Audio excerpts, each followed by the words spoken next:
straightening and bleaching and dyeing and curling, crimping and cutting and hair finger twirling, threading my hair through some bright colored rings. These are a few of my favorite things. When the curls break, when the ends split, when the hair goes mad, I simply remember my favorite thing, and then I don't feel. Wait, these are a few of their favorite things. Why do we do so many things to our hair? Why does hair matter so much? Don't know. Big heaven hair, long beautiful hair, shining, gleaming, steaming, flashing, waxing. Give me down to there, hair, shoulder length or longer. Here, baby, there, mama, everywhere, daddy. To find out, we talked to several individuals in the Illinois community, and they shared their thoughts on why hair is important.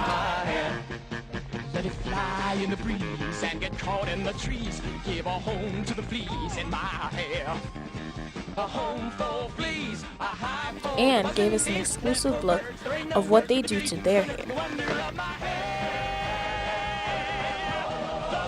Show it long as I can grow with my hair. I want it long, straight, curly, fuzzy, snaggy, shaggy, ratty, matty, oily, greasy, fleecy, shining, gleaming, steaming, flaxing, waxing.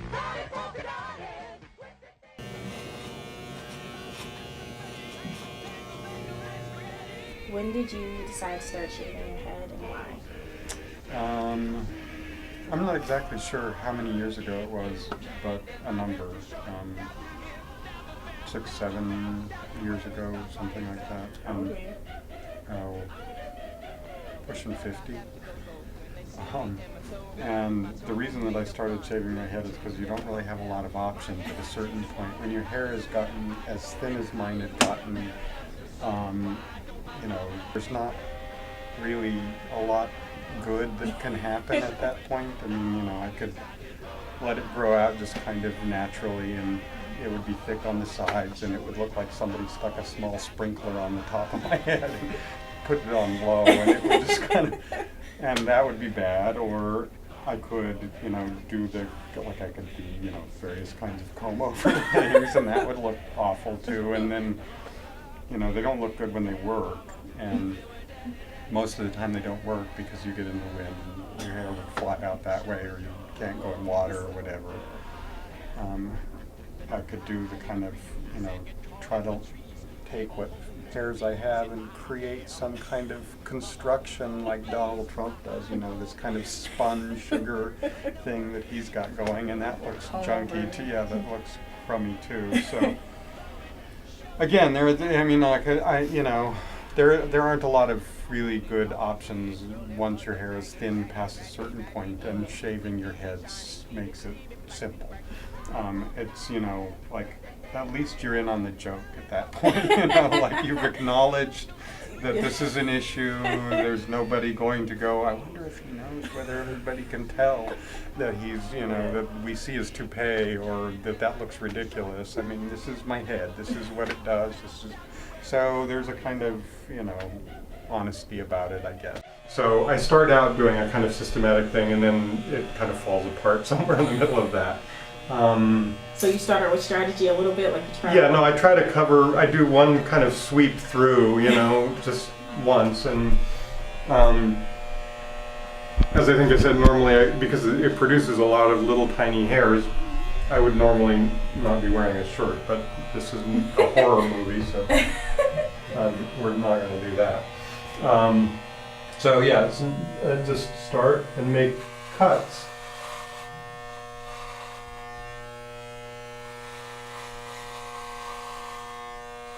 Like sort of grooming a dog, really. It's sort of, and I, kind of feel my way through the first part.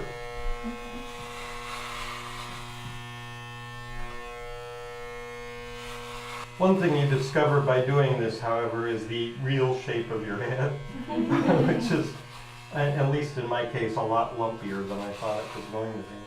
Who knew? How did you feel when you finally found out how your hair was? Like everything else related to this, disturbed. Ariel, listen to me. The human world, it's a mess. Life under the sea is better than anything they got up there. The seaweed. Why did you dye your hair red? To be honest, I wanted the Rihanna red. But prior to that, I wanted the Little Mermaid. I just love Ariel, so not a really good reason, but you know. How long do you plan on keeping it? Probably like another year or so. I feel like until I start doing more interviews and working, like, it's not very professional of a color, so probably like another year or so. My mom was shocked. She was like in the middle of a sentence, and then she turned around and saw me. She was just like, I had to stop talking to me.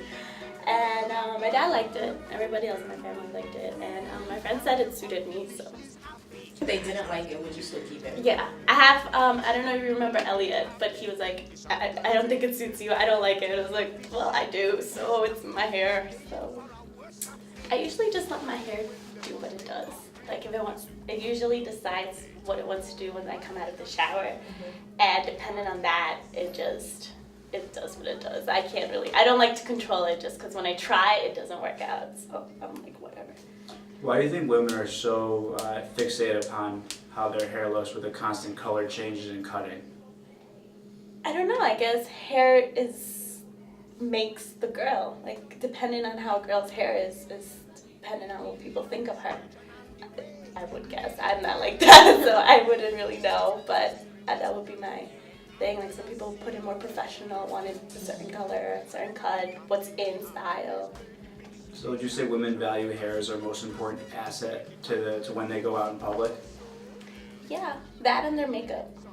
I feel like are like the top two. So hair over clothes and shoes. Yeah. Wow. Wow. So how much do you value your hair, like if any at all? And it's not really important, but it's pretty important, I guess you could say. Like, I want it to look good. I don't want it to look poofy or bad. But at the same time, if it does what it does, I'm not gonna, like, be mad about it, you know? It's just not me. I am not my head. I am not the skin. I am not your expectations. No, no. I am not my head. I am not the skin. I am the soul that lives. Can you say your name and year for us? Ayan Muhammad, and I'm a senior. Okay, and are you a Muslim woman? Yes. When did you start wearing your hijab? I started wearing it my freshman year of college, which was like 4 years ago. Now, why did you decide to start wearing it then? I think I just got to a point where like I really wanted to start wearing it like my junior year of high school, but I felt that at that time that the kids that I was in class with maybe were a little immature and I wouldn't be able to fully explain to them, you know, my decision to decide wearing the hijab like, you know, midway through my whole, you know, high school years. And so I decided, you know, college would be a fresh start. It would be, you know, a new group of students and I could just start wearing it then, and I really thought it was the perfect time. Now, how much of importance does the hijab hold for you? A lot, actually. I think that the idea behind it is, you know, modesty and, you know, in a sense, you know, it's like pleasing God because it's what He wants, but also it's been a personal journey for me because I feel that it's been gratifying for me to wear the hijab. Now, so wearing the hijab is a sense of honor for you? Absolutely. Okay, now how have you had to adjust your hair since you started wearing your hijab? Well, I just tie it up. When I was in high school or younger, you know, I could try to do styles that would straighten it. So there's pros and cons, you know, like I obviously can't, you know, style my hair in certain ways, but I think it's also a good thing because when you're having a bad hair day, no one really knows. So, you know, I think the misconception with me wearing a hijab, people think I probably don't take care of it or I don't wash or anything like that. That's absolutely false. I'm still, you know, a woman, at the very least a human being, and I need to shower and do all those things. So I still wash my hair. I obviously have shampoo and I style it and I care for it. And so I do care what it looks like. I brush it every single day and so on. So. Why do you think people are so transfixed by the idea of hair and what it symbolizes for the individual person? I think as a woman, it kind of like defines you, or at least I think that's how we're grown up to believe, you know, whenever you see a commercial or anything like that, they're selling you those products, and so it makes you feel like, you know, if I don't have the right hair or if I don't have the right products, then all of a sudden I'm not a woman or something. And I think we just are grown up to believe those things, and so I think people buy into that idea and then they think those things are important and they're the only things that make a woman, in a sense, maybe. Don't need a trip to the beauty shop, 'cause I love what I got on top. It's curly and it's brown and it's right up there. You know what I love, that's right, my hair. Wear a clippy or in a bow, or let it sit in an afro. My hair. Why are you natural? Well, when I was very young, I got a perm. A poem for African American hair. It makes our hair straight, while I know for white people, it makes their hair curly. But yeah, so my hair was permanently straight. I had to do this process, put this cream that really burns in my hair every other month to maintain it straight. And back in high school, I grew tired of it. I like big hair. So I started to transition, and then What's transition? transition means to basically go from well, specifically with perms, to transition means to go from growing out your perm hair to your natural hair.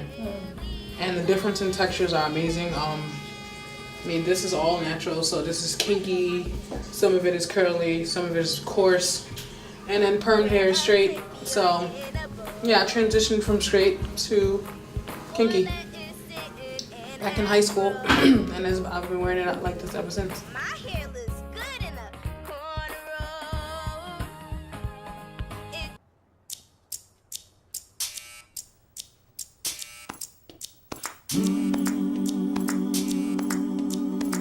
When I was a little boy, when I was just a boy, and the devil called my name, when I was just a boy. Take it down a little, right? Yeah. Now, just checking on your resume, how long have you been cutting people's hair for? I would say about playfully a year, seriously, like meaning like at a barbershop and at school, probably like about 2. Oh, when did you learn how to cut hair? It first started off as just, you know, cutting people's heads because I had this stuff, and then it ended up becoming just a hobby. I went to a barbershop and worked as an intern. Why do you think people work so hard for their hair? I think because hair is like one of the only things that we can use as a vanity.